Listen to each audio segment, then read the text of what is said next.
generation. Happening now. The COVID-19 Pfizer vaccine given the green light for use in children ages 12 to 15. How local doctors are hoping to encourage parents to get their kids vaccinated. A program just northwest of downtown is offering different services for the homeless, from meals to hygiene kits. Coming up, a woman shares how it's changed her life. It gives hope and it brings everything centralized. Picking up a margarita to go from your favorite restaurant has helped both businesses and customers during the pandemic. Today, the governor decided if it will continue. Adam Caskey here in the KSAT 12 Weather Center. We have a few quiet days of weather, but more storms are in the forecast. We'll talk about that and take a look at how much the aquifer rose recently. Coming right up. The internet has kept America connected to both work and school during the pandemic, but for many, it's a difficult bill to pay. What the federal government is offering to make it more affordable. The News at 5 starts right now. First at 5, hundreds of students at Lavernia High School sent home today after a student who attended prom this weekend tested positive for COVID-19. According to school officials, the school's been shut down and students will not be allowed back on campus until May 19th. Students will be in remote learning until then. In the meantime, effective right now, kids as young as 12 years old can get the COVID-19 vaccine. The CDC Advisory Committee on Immunization Practices has formally approved the use of the Pfizer vaccine on those as young as 12 years old. It's expected to make a huge dent in slowing down the spread of COVID-19. Patty Santos tells us many families, though, are not wasting any time. She joins us live at Heritage Pediatrics on the Northeast Side at Broadway and Sunset, where kids already got the shot. Patty? Yeah, the approval from the CDC came down just a few hours ago, but there was already a list of about a dozen parents at this clinic who wanted their kids to get the shot today. Now here's a list. Here's a look at the line of vehicles with the kids ready to get their first shots. The approval is for the Pfizer vaccine, the same dose that adults get. Now kids over 16 were already able to get the vaccine, but it's now recommended for kids 12 to 15 years old. Doctors say while it is rare, COVID-19 complications can kill young kids. About 300 have died in the U.S. alone. One of them here in San Antonio died in February. Doctors say getting kids vaccinated protects youth, and it also helps stop any variants from developing. The families we spoke with today say it's not just to protect them, but it's also to protect grandparents. I haven't gotten to see my grandparents and my family in Lubbock lately, so it'll let me be able to see them and my grandpa in Austin and just be able to see them without being worried about COVID and stuff. And as you saw, many families are ready to give their kids the shot, but there are others who still have questions, hesitations. We're going to try to answer some of those questions for you coming up tonight on the Night Beat. We're live in the North Side. Patty Santos, KSAT 12 News. Thank you, Patty. A man behind an hours-long standoff on the Southeast Side undergoing a mental health evaluation. The standoff started around 11 last night after someone reported a man with a gun walking in an H-E-B parking lot, threatening to shoot himself.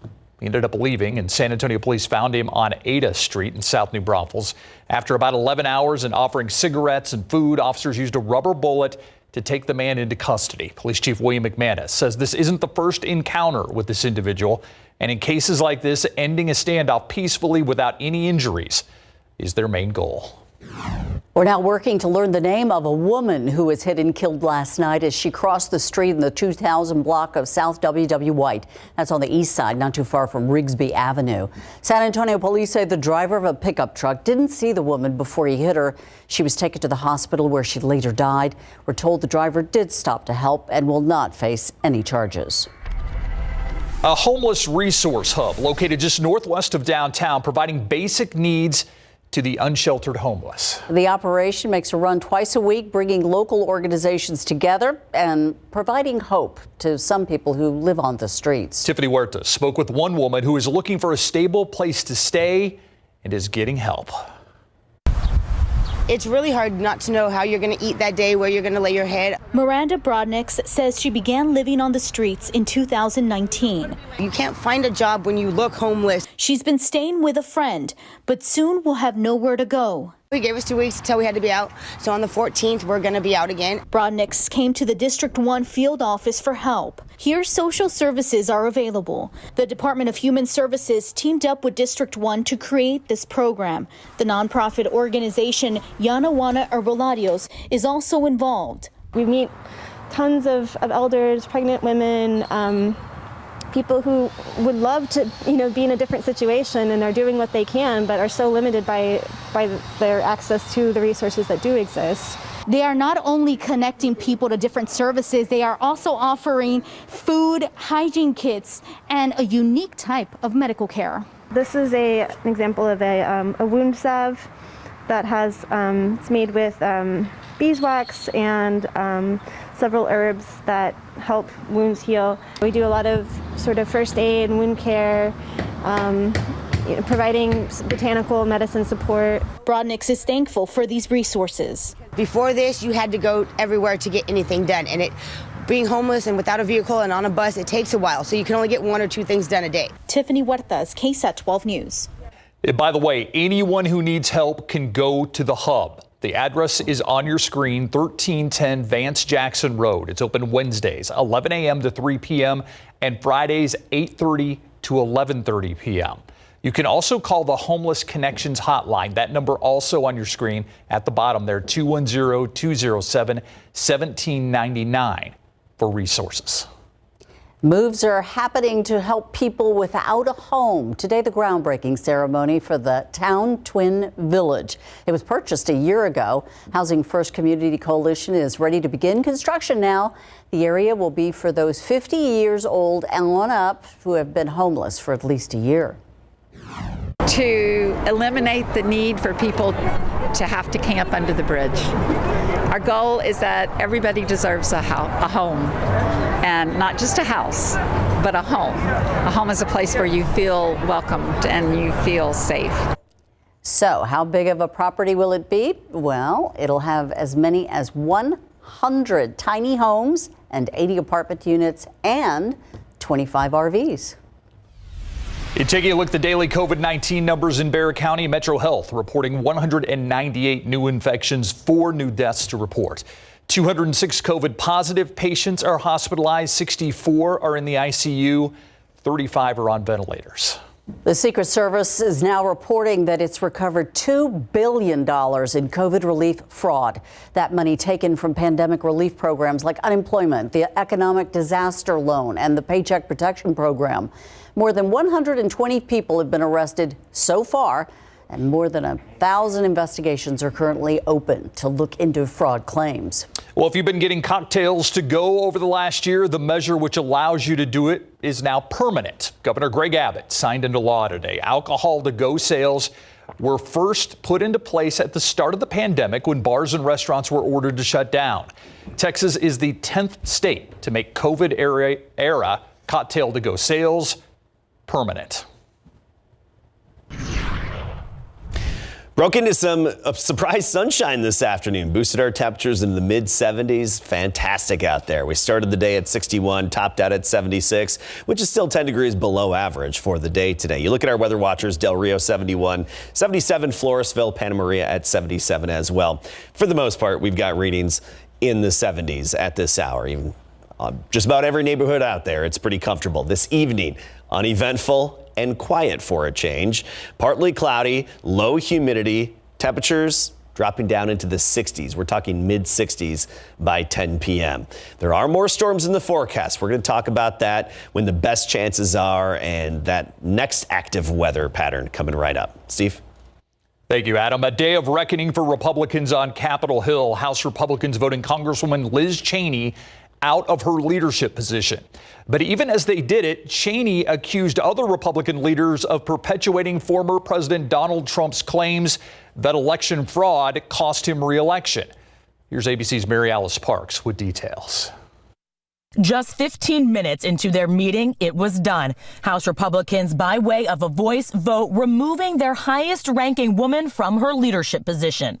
The quick vote behind closed doors, but afterward, Congresswoman Liz Cheney came straight to the cameras. We must go forward based on truth, We cannot both embrace the big lie and embrace the Constitution. Cheney adamant she will not stay quiet as former President Trump continues to make false claims about last year's election, adding today that she will do whatever she can to make sure he does not return to the Oval Office. We have seen the danger that he continues to provoke with his language. Cheney voted to impeach former President Trump after the siege on the Capitol by insurrectionists who demanded the election be overturned. Congressman Adam Kinzinger voted to impeach Trump too, and today defended Cheney. Liz has committed the only sin of being consistent and telling the truth. But the majority of the House GOP embracing the former president and accusing Cheney of being disruptive.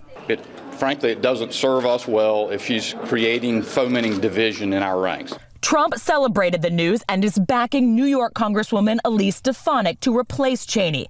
That vote is expected Friday, but some in her party saying she's not conservative enough, pointing to some of her past votes in favor of LGBTQ rights and against Trump's tax cuts. Mary Alice Parks, ABC News, Washington. If you need some help paying for your internet, you might be able to get $50 off your monthly bill. It's a program through the Federal Communications Commission. You're eligible if you receive SNAP benefits, have a child in the free or reduced price school lunch program, use Medicaid, lost income during the pandemic, or made $99,000 for single filers, or $198,000 for joint filers. You can figure out whether you qualify and apply and get that information at emergencybroadband.org. It isn't expected to impact Texas, but many gas stations are running out of fuel in the southeast part of the country as people panic buy, all as the hacked Colonial Pipeline remains shut down for its 6th straight day. Isabel Rosales has a warning to Americans on the East Coast and the move from the government that might increase the gas supply. Long lines at the pump. It's just crazy right now, man. You just got to pray. Some drivers hoarding gas. It's driving a panic buy that's leaving gas stations in at least 9 states on empty. Yeah, it looks like they just ran out. Hackers paralyzed the Colonial Pipeline, which is responsible for nearly half the gas and diesel supply to the East Coast. Panicked drivers, skyrocketed demand. It just hit us all of a sudden, like the pandemic did, so everybody's in a frenzy. But soaring prices at the pump causing sticker shock. 6 gallons of gas for $35, that's absolutely ridiculous. According to AAA, average gas prices across the country shot up to more than $3 a gallon for the first time in more than 6 years. Gas price today, national gas price, has not been this high since President Biden was vice president. Colonial Pipeline expects to restore significant service by the end of the week. In the meantime, the Biden administration is working to boost supply by relaxing some federal transportation rules, including more overtime and less sleep restrictions for drivers to add more tanker trucks on the road. Our top priority right now is getting the fuel to communities that need it. But it's not just gas. Expect to pay more at the grocery store. Prices are even higher now than they were before the pandemic started. Partly to blame are those higher gas prices, making it more expensive to transport goods. And, analysts say, a shortage in labor. This was like a perfect storm of everything at the same time. In Washington, Isabel Rosales. Pet hair, crumbs, dirt, dander. A good spring cleaning means bringing out the vacuum. But hauling around a big, bulky machine can make an easy job harder. A sticker hand vac can offer a little more convenience. What to consider before you buy. Next.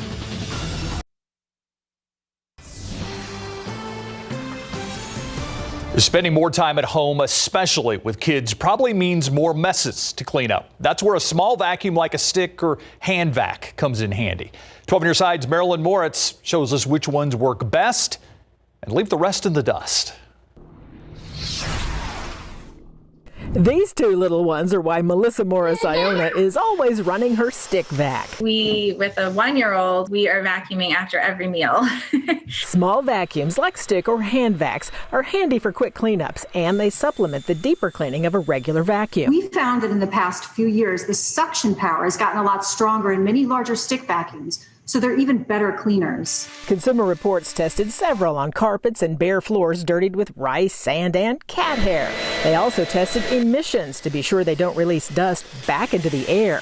If you're tempted by the convenience of a cordless stick vac, Consumer Report says you might want to think twice. We discovered that almost half of battery-powered stick vacs will develop problems within 5 years, the biggest being that battery life gets worse over time. Corded stick vacs are generally more reliable. CR recommends the Shark Apex Uplight Lift-Away Duo Clean. It was excellent on all types of floors and has an extendable hose built in. The Bissell Pet Hair Eraser Slim aced the pet hair test. Handheld vacs are good for those nooks and crannies in the house or car. CR recommends the Shark Ion, even though the small bin has to be emptied often. And this Black & Decker, good around the edges and getting up the pet hair. Marilyn Moritz, KSAT 12 News. All right, guess we'll be cleaning the house because it's going to be raining this weekend again. Well, I'm not used to seeing this picture. I know, the sun is out. And yeah, nice, beautiful day. Yeah, and I'll be honest, we were expecting more clouds than this to last through the afternoon, but I'm not complaining after the recent rainfall. This is nice to have a little bit of sunshine and still very comfortable conditions out there. Let's talk about our rain chances going forward. Nothing tomorrow or even as we get into Friday, but by this upcoming weekend, Saturday especially, but then more rain chances scattered in nature Sunday and into next week as well. It does look like our weather pattern will become activated again, and we'll see some showers and thunderstorms. So let's talk about everything right now, starting with some of the rainfall yesterday. We had good rainfall yesterday. This is the drought monitor. Of course, we obviously need rain for most of South Texas. Let's put the radar data on top of this and go through time yesterday. Notice particularly south of San Antonio in those red areas of extreme and exceptional drought, we actually had some pretty good rainfall. I'll play this for you one more time. And yeah, there's a wide, of course, range of overall accumulations yesterday. Only 0.18 of an inch at the airport, but several spots, especially down south of town, had well over an inch. As for the aquifer, it's up about half a foot today, and we're at 665.6. We're only 1/10 of a foot below the May average. Still stage 2 watering restrictions, though, according to SAWS. We'll let you know if that changes. So we broke out into the sunshine, especially here in San Antonio and points eastward along the coastal plain. Farther to the west, you still have the clouds, but temperatures are comfortable. Here in town, sunny 75, dew point of 58. The north wind pushed in that drier, less humid air, gusting to 22, but the wind is starting to subside a bit. It's pumping the brakes a bit, and you're not going to notice it later on this evening. Dew points, 50s to near 60, so pleasant out there, especially relative to May standards here in South Texas. Next couple of days, fine in terms of humidity. You're not going to notice a lot of mugginess. It's once we get into the weekend, that humidity shoots back up and dew points are well into the 60s, and next week we're looking at dew points in the low 70s. So very sticky conditions will be returning in just a matter of days, but that's also going to add kind of fuel to our thunderstorm potential at that time. Let's talk temperatures though. 70 Carrizo Springs, 72 Uvalde, where we've had the sun. We're 78 Pleasanton, 81 Beeville, 74 Gonzales, and Hondo 75. Tomorrow morning, a little below average for this time of year. Upper 50s in and around most of Bexar County, San Antonio area, mid 50s in the hill country, and then low 60s elsewhere. By the time we get into the afternoon, it's going to be a lot like today. Some sunshine, well into the 70s, comfortable out there, low humidity. Uvalde 77, Cotulla only about 81. I say only because so often this time of year, Cotulla is well into the 90s or even over 100, but no, 81 degrees in Gonzales 75. We'll start the day with, I think, a little more cloud cover than sunshine. Then we'll just have a mix of clouds and sun for the rest of the day. Here in San Antonio, 59 in the morning, 70 at noon, 77 the high. A northeasterly breeze at only 5 to 15 miles per hour. That's it. So not an excessive wind tomorrow. Low 80s on Friday, still a lack of humidity. Saturday, we're giving it that 60% chance, so fairly scattered to almost widespread, more numerous showers, a few thunderstorms, most likely not severe, but of course we'll monitor the situation. Once we get into Sunday, so still some scattered activity developing, and into next week, I think if we're going to have anything severe, we would have higher odds of it at that point as well. Thank you, Adam. All right, Spurs just one win or a New Orleans loss away from clinching a part in the play-in. That's correct. And it all happens tonight because both the Spurs play in New York City and New Orleans plays in Dallas. When we come back, the final road trip of the regular season. How will it work out? We'll get you ready for the battle with Brooklyn, and the Cowboys will kick off the 2021 NFL season. Coming up. San Antonio Spurs begin their final road trip of the regular season tonight when they face the Brooklyn Nets this evening before going up against the Knicks tomorrow night at Madison Square Garden. They begin their final four of the regular season with the magic number at 1 to clinch at least the 10th position in the Western Conference and a spot in the play-in tournament. Any combination of a Spurs win or Pelicans loss tonight in Dallas will secure that spot for the Silver and Black. Spurs are coming off one of their best offensive performances of the season in their 146-125 victory over the Milwaukee Bucks, where they set a franchise record for most points in the first half with 87. For a veteran like DeMar DeRozan, what is it like for him to play in the biggest market in the NBA against two teams who are now in the top 6 in the Eastern Conference? Yeah, it's always fun going to play in New York, especially in Garden. Play against a very good team in the Nets. Should be fun.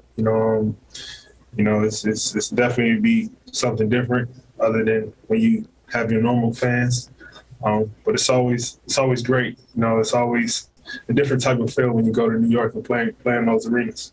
All right, tip-off tonight is at 7 p.m. Highlights for you tonight on the Night Beats. Pro football coverage, powered by Davis Law Firm. The Dallas Cowboys have kicked off the 2021 NFL season on the road against Tom Brady and the defending Super Bowl champion Tampa Bay Buccaneers. The marquee matchup was just too good to pass on for opening night on Thursday, September the 9th. The return of Dak Prescott after missing most of last season with a compound fracture of his right ankle against the 7-time Super Bowl champion and all 22 starters that were re-signed by the Bucs. Another matchup also has leaked out regarding the Cowboys schedule that will be fully announced tonight at 7 p.m. That's a Thanksgiving Day game. This year against the Raiders at 3:30 on Thanksgiving Day on November the 25th. Houston Texans will kick off the 2021 regular season against the Jacksonville Jaguars. This is a very interesting matchup on the first full weekend of the NFL because Urban Meyer will be making his NFL coaching debut as head coach along with David Culley as well as Trevor Lawrence as the first pick in the NFL draft at noon on Sunday, September the 12th in Houston. Hopefully we can be there for that game. And Kentucky Derby winner Medina Spirit is set to race in the Preakness this Saturday. For now, still awaiting the results of a B blood sample test taken from the horse where the first tested positive for a banned steroid. That's after a Hall of Fame trainer Bob Baffert now admits his horse was treated with an ointment that contained the steroid betamethasone. So that is now established. They have to wait to see if it actually turns out to be positive again on the B sample. And then that will affect what happens probably at the Preakness. All right. We'll see. Thank you, Greg. We'll be right back. Quiet the next couple of days. Comfortable as well. Not too humid. Temperature 70s tomorrow, low 80s Friday. Mixture of sun and clouds. Very pleasant. We get into the weekend, the humidity's back and rain chances spike again, especially on Saturday. But we're expecting some scattered activity Saturday. Pretty much the same, but not as numerous as we get into Sunday and then even lasting into next week. Our weather pattern is starting to get active again. Thank you, Adam, and thank you for watching the News at 5 with us. World News up next. We'll see you back here at 6.